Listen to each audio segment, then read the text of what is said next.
Hello everybody, and welcome again to another exciting Blender Cookie tutorial. This is Josh Maul here, and in this video we're going to be looking at the particle system in Blender, specifically the hair and fur side of the particle system. Now, what can you say about the particle system? It pairs so well with nature and adding sort of a natural feel to your scene, because nothing quite says nature like random distribution. Whether that be the distribution of crumbs on a plate, or leaves on a tree, grass on a hill, or even long, luxurious, flowing hair. Nothing screams nature quite the same way that randomness does. Okay, that's a bad example. Let's move on. Okay, that might actually be a worse example. Okay, so I know that not everything in nature is random. There is actually a lot of structure and order inside of nature. But that doesn't mean we can't still use the particle system to achieve some of these effects, right? Of course it doesn't. So I'm going to be taking you through the creation of both this corn on the cob and this cactus right here. And show you how to set up your particle system to allow for a lot of uniformity and structure. So with that being said, let's go ahead and jump right in and get started. Alright, so we'll start off with a brand new empty Blender scene, as we usually do. I've got a couple mesh lights set up already, just so we don't have to worry about doing that later on. And really quickly, if you notice down here on my little screencast keys, this shift plus in between mouse move that keeps popping up. For some reason, when I upgraded to Blender 2.65, it started showing that. Basically, all that means is that I happen to be hitting shift while I'm moving the mouse, which I don't actually know why it needs, to tell you that. But if you see this, just disregard it, and I'll see if I can't figure out why it's doing that later. Okay. Back to corn on the cob. Okay. So, since we're using the particle system, we're going to need two key components for both the corn on the cob and the cactus. And that is, we need a particle to use, and we need a particle emitter to then emit said particle. So, first things first, let's go ahead and just create a corn kernel particle. Yeah, one of those. So I'm going to hit Shift A to add in a cube. I'm going to hit Tab to go into edit mode, and I'm going to select this back face here, or just these four vertices, however you want to do it. I'm going to hit S to scale, Z to lock that scaling to the Z axis, scale it down just a little bit. Do the same thing along the X axis, S and then X, scale it down just a little bit, something like that. I'm going to hit A to deselect those, and then A again to select everything. And I'm going to hit S to scale, and then Z to scale it on the Z axis just a little, something like this. We'll be fine for now. So I'm going to tab to leave edit mode. I'm going to hit Control 2 to add a subsurf modifier with 2 subdivision levels. There we go. And that will be fine for our kernel of corn, almost. One thing we need to pay attention to, since we're going to be using this as a particle, we need to pay attention to a few different things. One is, if I go hit 7 to go into my top view here, one is this little yellow dot right here. And this is our object's origin point. Now, what the origin point is basically, it's not necessarily the center point of the object, although by default it sort of is. But it's more the well, I guess it'd be easier just to show you. Let's say I moved this origin point, which we can do very easily by tabbing into edit mode. And if we have everything selected and start moving it around, you can see that we can move this, but the origin point stays right here. So let's just move it over here, just for now. Now, let's say we want to rotate this corn kernel, 90 degrees. Well, we select it, we hit R to rotate, and well, look at that. It's rotating around this origin point. So this kind of becomes the point that everything happens from. So if we were to scale it, you can see it's scaling from that point, which sometimes can be very handy. Sometimes not. So, keeping an eye on that little origin point can maybe save you some headaches down the road. But since we're going to be using it as a particle, this actually becomes very important for one reason, and that is because if you can imagine a hair growing out of the top of your head, Or, you know, if you're bald, I apologize. I'm not trying to be insensitive towards people that don't have hair. But if you could imagine hair growing out of somebody else's head, it would help for this particular illustration. All right. So you've got the hair. This origin point, you could be considered the root of that hair, where it's coming out of your head. So in the example of our corn kernel here, this origin point is going to be where it's growing out of the corn cob that we'll be making, if that makes sense. So what we want to do, we'll tab back into edit mode here, and we'll hit G to grab this thing, and we'll just kind of put it, you know, down around here, because we want this to sort of be where it's, you know, kind of growing from. So there we go. So now that's good. Now the other thing we need to pay attention to is the orientation of our object itself, because of the way the particle system handles the particles.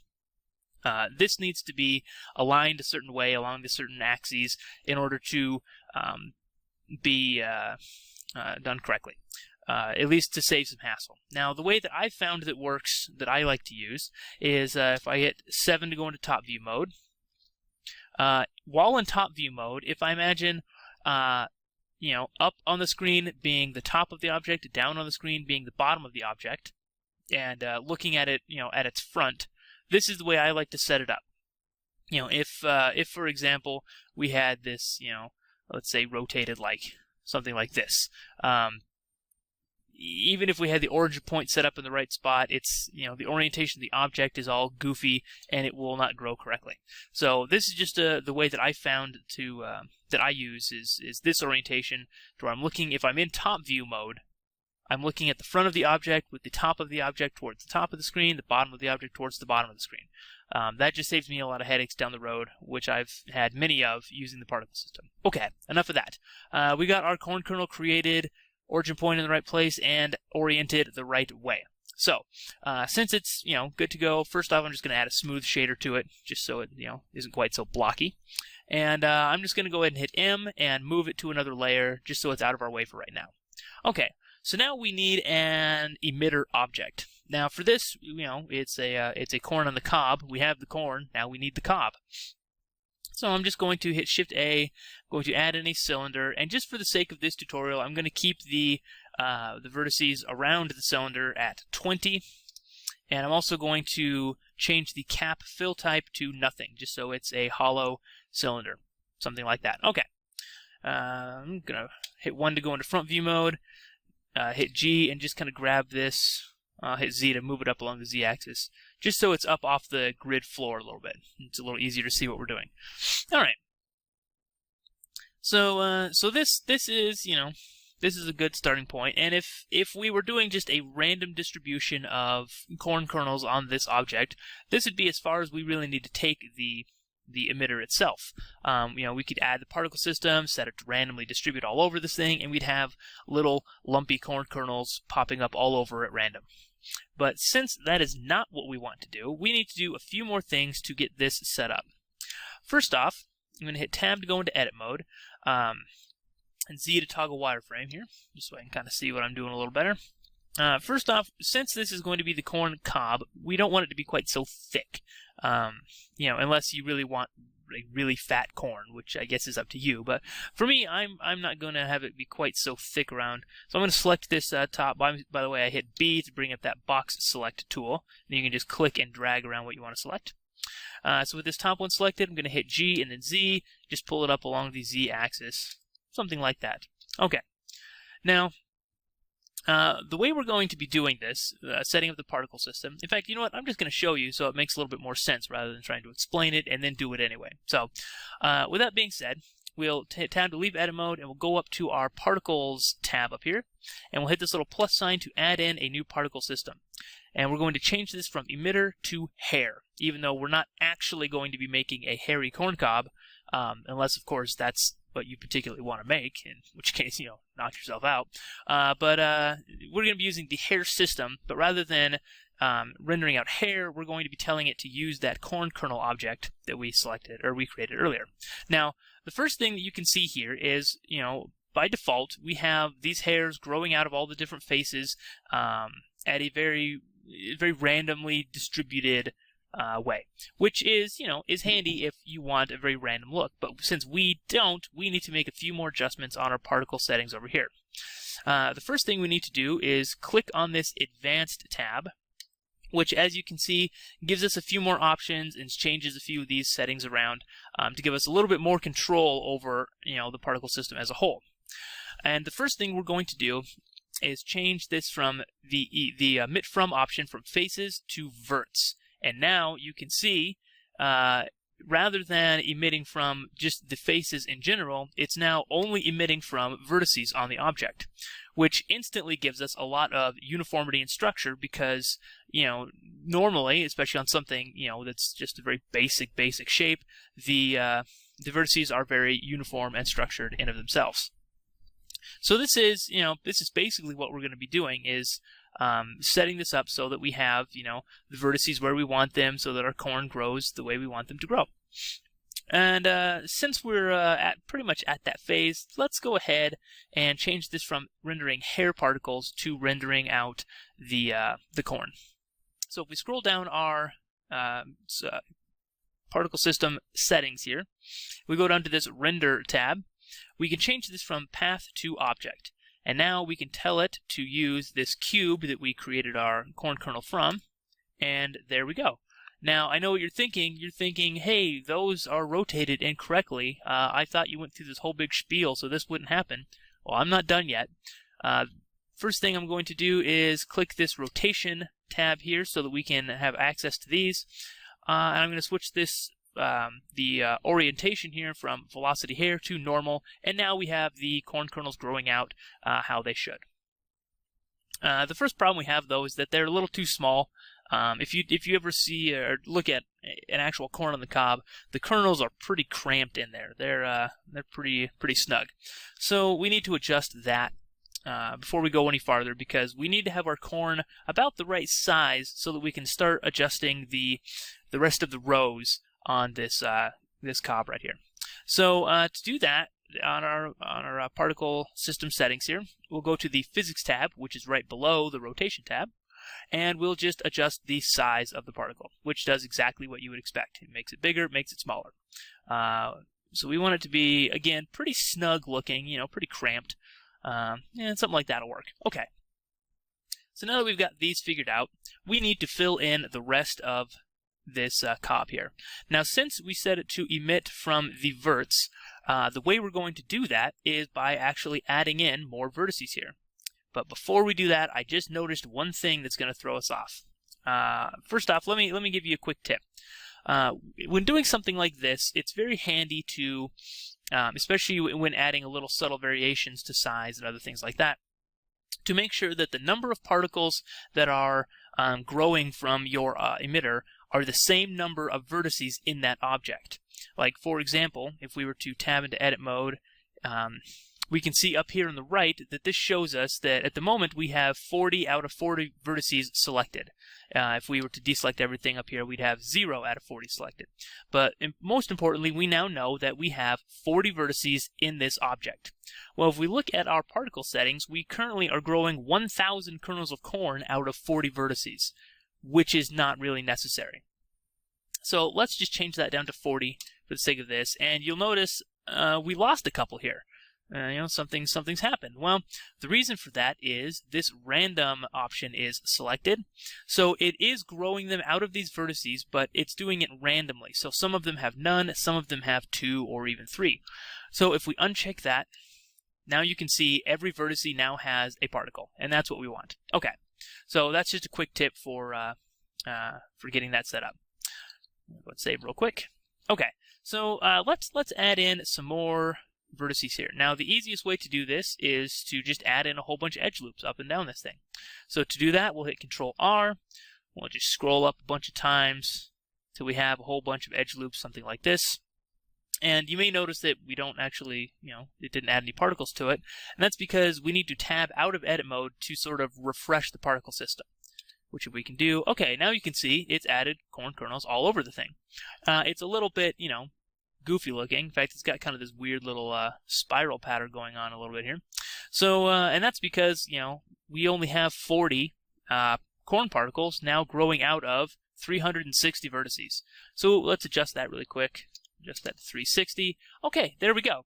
And this actually doesn't look too bad. You know, if the spacing between the rows is a little bit off, you know, like let's say, for example, whoops, what am I doing? Oh, I guess I should select something before I try to scale it. Lesson learned, folks. Lesson learned. So let's say this was much taller, okay? And you can see that, you know, the rows are, you know, that's not how corn looks. That's pretty ridiculous. You know, very simply, we can just go in and basically undo what I just did. You know, hit S to scale it along the Z-axis, and just kind of adjust it until you get it the way you want. You know, again, I want it to be pretty cozy. Okay, something like that looks like it'll work. And again, you know, when doing the editing, as you can see, it doesn't change or affect the particle system in real time. You have to tab out of edit mode to refresh the particle system so that you can then see. So the adjusting can take a little bit more time than if it, you know, refreshed instantly, but it goes pretty quick. All right. So right there we have a particle system that is generating a pretty structured and I would say pretty perfect you know, little particle system here.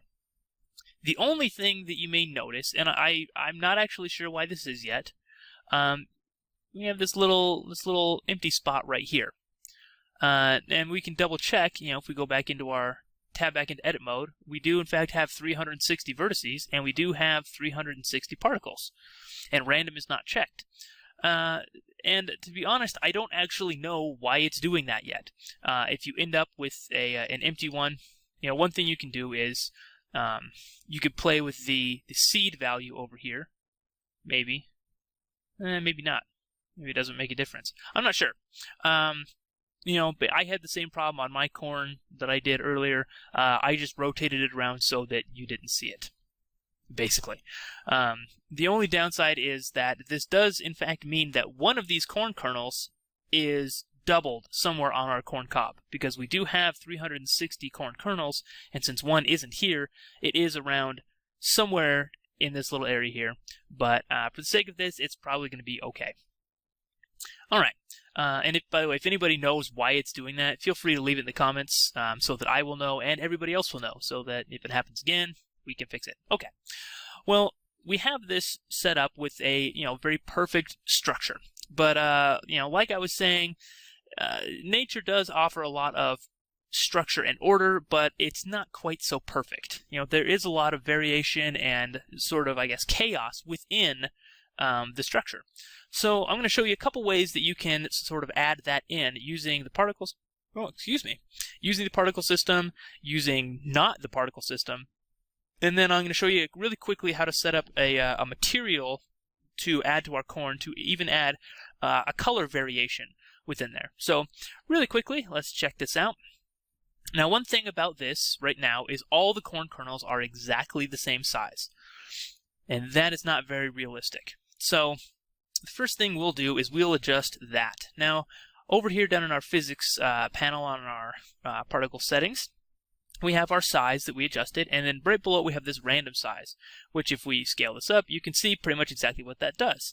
It every time it creates an instance of this particle, it gives it a random size value. And if the random size is all the way up to 1, it's giving a random size between 0 and this, which is always going to be your maximum size. We don't want it to be quite that intense, you know, so we're just going to maybe put it at maybe 0.15. You know, just something that's it's subtle, but you can see it. You know, you notice it. The one thing, since it is shrinking a lot of our particles, I'm going to go ahead and bump up the maximum size just a little bit, just to keep that real snugness in there, even on the smaller particles. Okay, and that already is starting to look a little bit, you know, more corn on the cob like.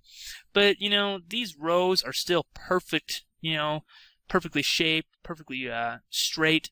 The corn itself is a perfect deal here. It's just, it's not real genuine looking. It still looks kind of fakish. So we'll take a look at how we can adjust that, doing a few things.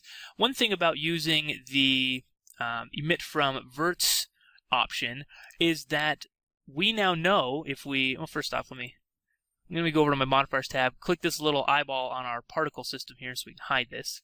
If we hit tab to go into edit mode, we know for a fact where all of our particles are growing from. They're growing from these points, which means we can manipulate these points however we want and however we want to affect the particle system, and know that it's going to grow the particles exactly the way we want. So it is kind of handy setting it up like this if you want something a little more structured. So for starters, we want to adjust this, the straightness here. It's a little bit much. So to do that, I'm going to, while in edit mode, I'm going to go down here to my select option down here at the bottom, and I'm going to select random. And as you can see, this does exactly what you might think. It selects a random selection of vertices within this object. And over here on the left in our little options here, we can have it select more or less, depending on how many we want. 50 is probably fine for this. And with that selected there, I'm also going to hit O to turn on my proportional editing. And over here in the fall off, I'm going to switch this from smooth to random. And now, if with keeping these selected, if I hit R and then Z and scroll up my area of influence here, I can rotate these around the Z axis a little bit and basically just kind of screw up the perfection of these rows, which is really all I want to do. Just kind of, it doesn't need to be a lot, just something subtle. And like I said, we know for a fact that all of our particles are growing out of here. So just by changing and randomizing those, if I tab out of edit mode and turn our particle system back on, look at that. Now that looks a lot more, the structure and the form is still there, but it's jittered. It's, it looks more authentic. And we can do the same thing, to just adjust the overall shape of this thing. I'm going to switch my fall off of my proportional editing back to smooth for this one. Let's say we shrunk this one down a little bit. Let's select this one by alt-clicking this edge loop and scaling it up a little bit. Just make it a little chunkier looking.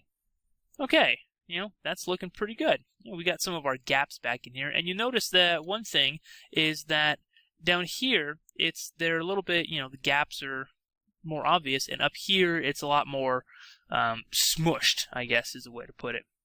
And one quick way that we can adjust that is, since basically, if you look, these rows look like they're a little bit closer together than these rows, going this way. If we grab these up here with our proportional editing still on, hit G and then Z, and then just kind of scale this proportion a little bit more, we can, I guess, straighten these out. Maybe turn it way down and move this up like this. Okay, so that looks a little bit better. And again, it takes a little bit of being finicky and just making the adjustments until you get it kind of the way you like it. Something like that.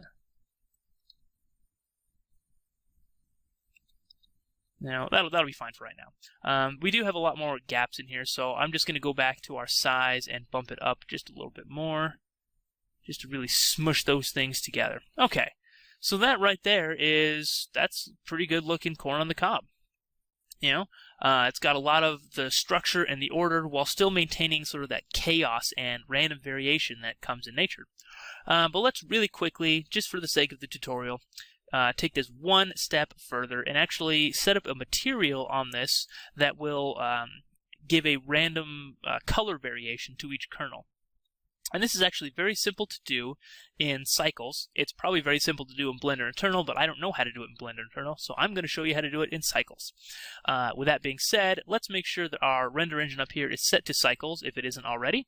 And since we're using an object as our particle rather than the hair or whatever, we need to set the material up on our actual particle, not on the particle system. So what I mean by that is we need to go back to our original corn kernel that we made and apply the material to this object, because it's using this object's information to add all of these objects in. So we'll go back to this one, we'll select it, go to our materials tab, hit new, and to start off we'll just give it a mix shader with a diffuse, if I can find it, I know it's alphabetical, and a glossy. And we'll set the glossy to about a 0.1, make it a little shiny. The factor, also a 0.1, because we want it to be mostly the diffuse, and then, so that right now it's 90% diffuse, 10% glossy. And we'll set the diffuse to just sort of a yellow, just so we can kind of see. Now, if I were to set this to a rendered mode, you can see, I mean, even with this, it's not too bad. Maybe a little more orangish.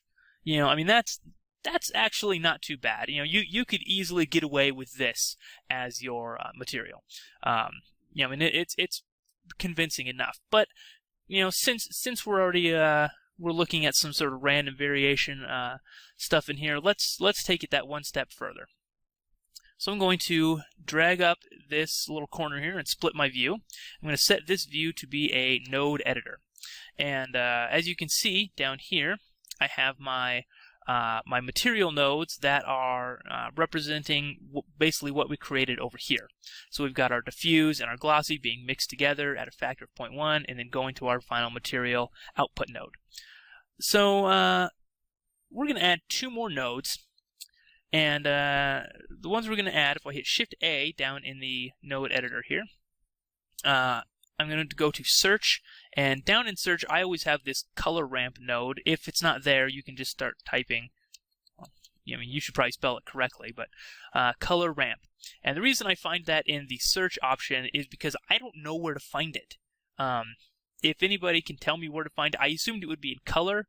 As you can see, it's not. So I have no idea where to find the color ramp node, so I just always search for it because it's, it's easy enough. Anyway, what this does is it allows us to set up a color ramp, as you may have guessed, which right now, by default, is just, going from black to white.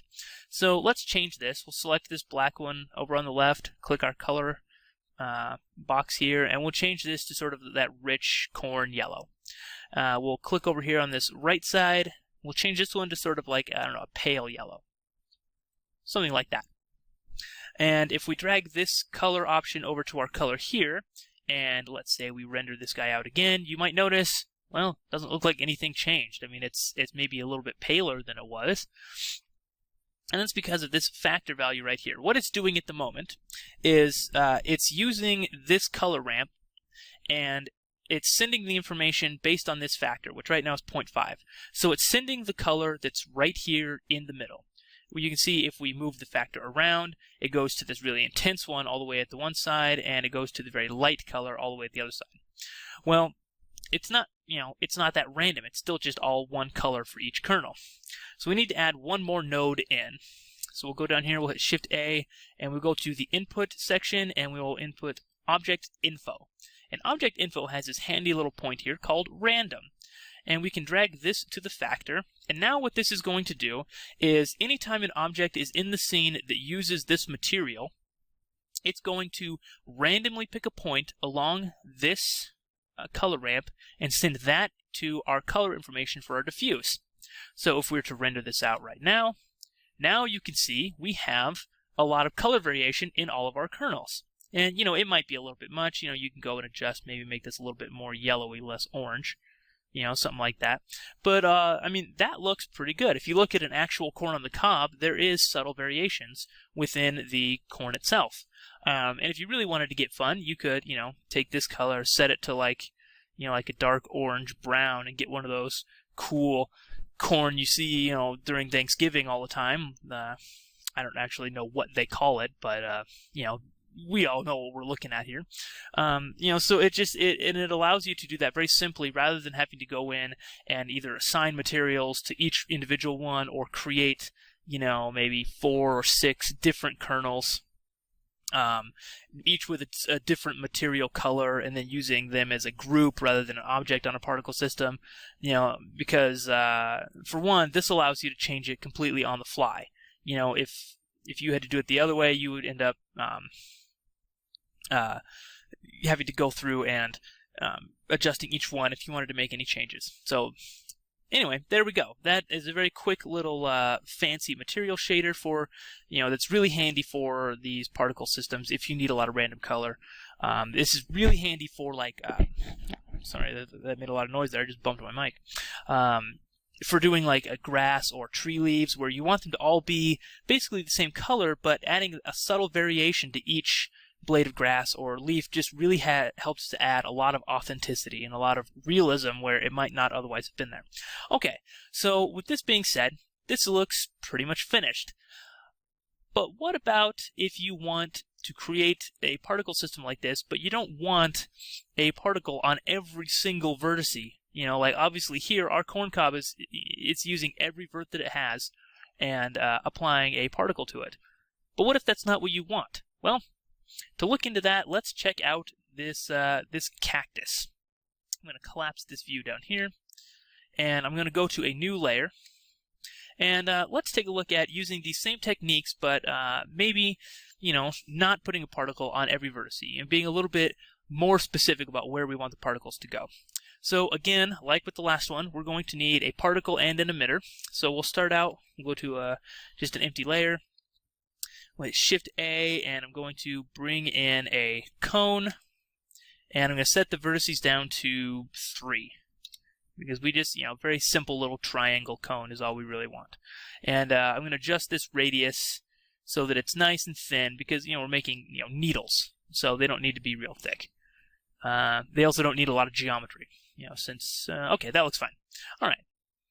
And, you know, before we get too far, once again, let's get this guy oriented correctly. I'm going to go into, hit tab to go into edit mode. I'm going to rotate it around 90 degrees and move that origin point right to the root of that object, just like that. So now if I go into top view mode, I'm looking at the front of it. The bottom of the object is towards the bottom of the screen. The top is towards the top of the screen. Okay. Now let's go to another new layer. And let's start making this cactus object. Now really quickly, you know, this isn't really about how to model a cactus, but I'll show you kind of the way I did mine. I'm going to add in a UV sphere. We'll leave it with 32 vertices.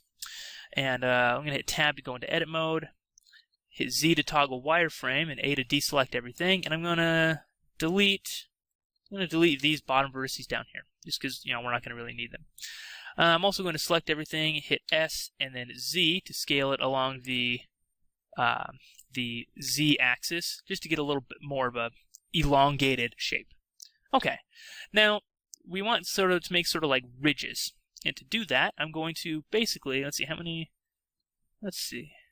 I'm going to select every 2, I guess. I'm going to select one, skip 2, and then select one again, and I'm just alt clicking on the edge loop.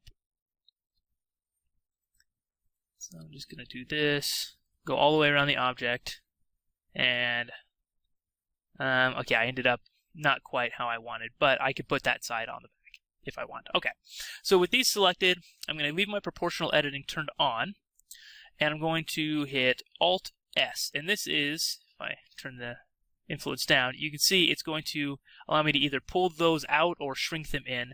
For the sake of this, we're going to pull them out just a little bit, something like, we don't need a lot, but something like this will work.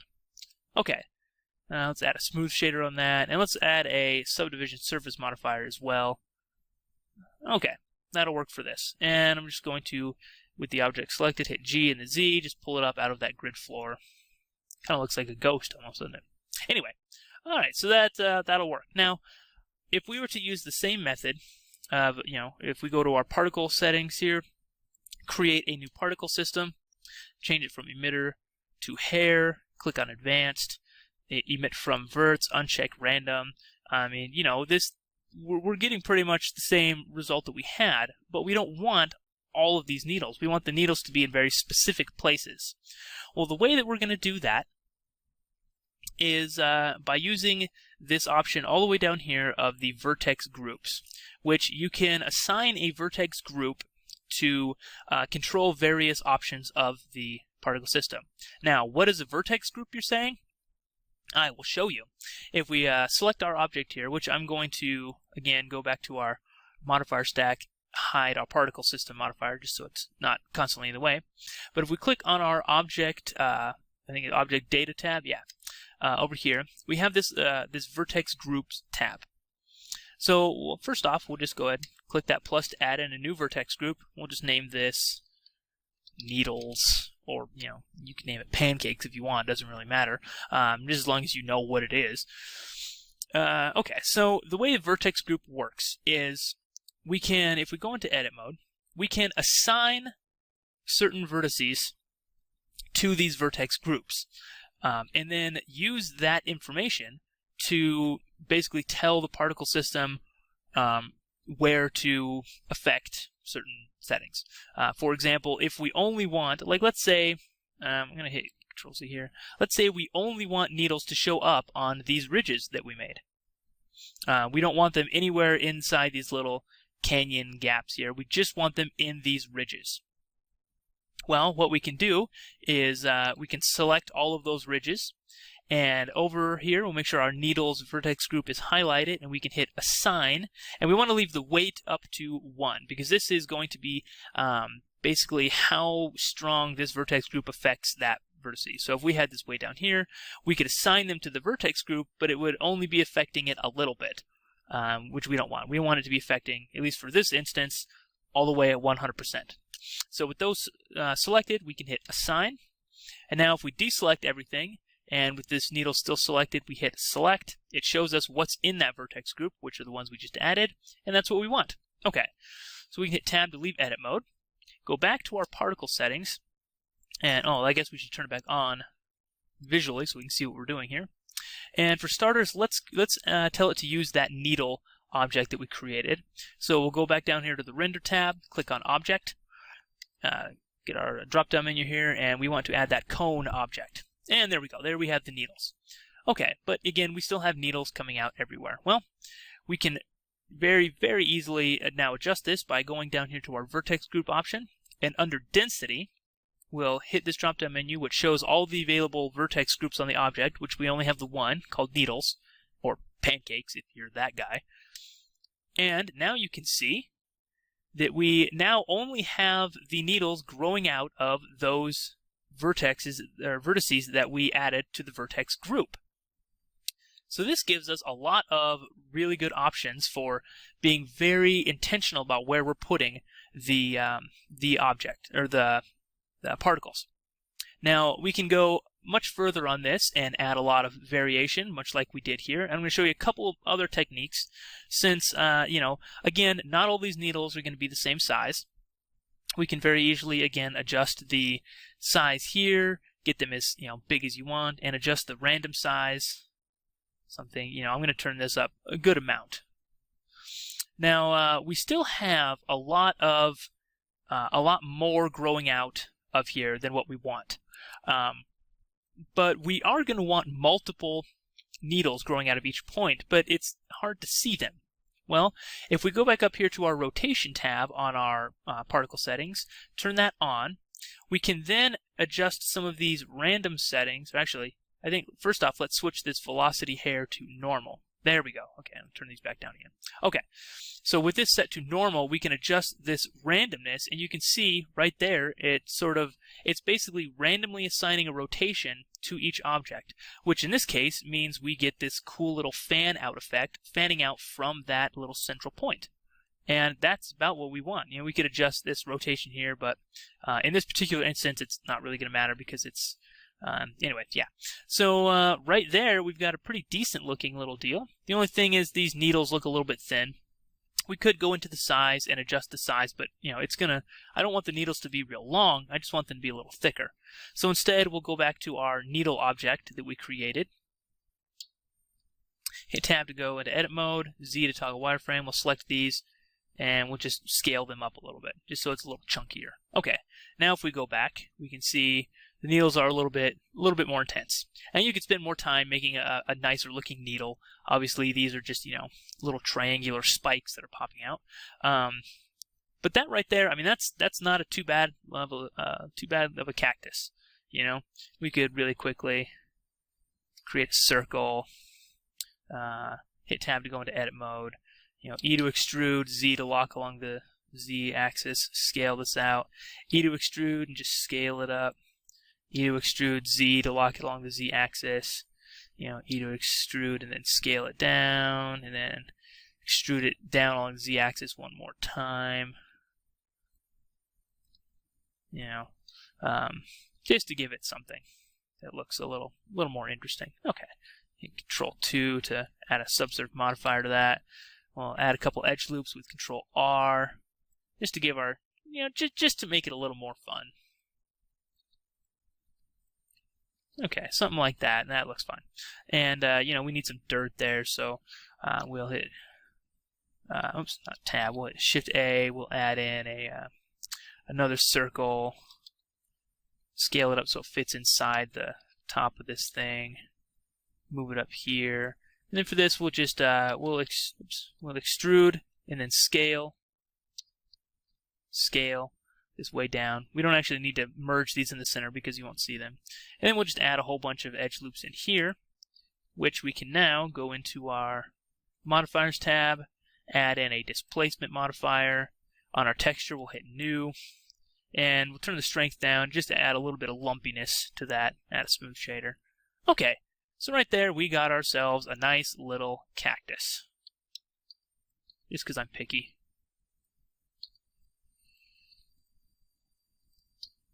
Okay, so right there we have a nice little cactus. So you can see, whoops, I guess we can go one at a time here, that very easily we have set up, a nice structured particle system with a lot of very random variation, still alluding to structure, but with a lot of chaos intermittent, and, even including a random colorization of the particles themselves, and we've also got a nice little cactus here, which we didn't really go through a material because I imagine you could probably assign a green material to the cactus, an orange material to the pot here. This is more about just creating the particle system, but using very similar techniques, we've created a much more, I guess, intentional particle system that still has a lot of randomness within it as far as the random size, the random rotation of the needles, but is much more structured and much more uniform looking. So with that, we're going to call this tutorial finished. Okay, so as you can see, I just set up a really quick scene to render this out and kind of show our results. But yeah, we got some nice looking results with this tutorial. But the cool thing about this is using this particular method with the particle system, it allows you to create a lot of different things. This is not specifically only for creating corn on the cob and cactus. You could use this same process to use a particle system to generate a brick wall, for instance, or if you were making a farm scene to grow cabbages out of the ground in the rows that they would normally be in. I assume I'm not a farmer, so I don't even play Farmville. Is that how cabbages grow? Not important. But yeah, so with this, there are a lot of options and a lot of possibilities with this process. So again, this is Josh Maul, and thank you for joining me. I hope you guys enjoyed it, and I hope you learned something new. I can't wait to see what you do with it, and I would encourage you to definitely take these techniques and maybe push the boundaries of what you can do with them. I'm sure that you guys will be able to come up with something much more interesting than half of a corn on the cob. So with that being said, I will see you guys next time.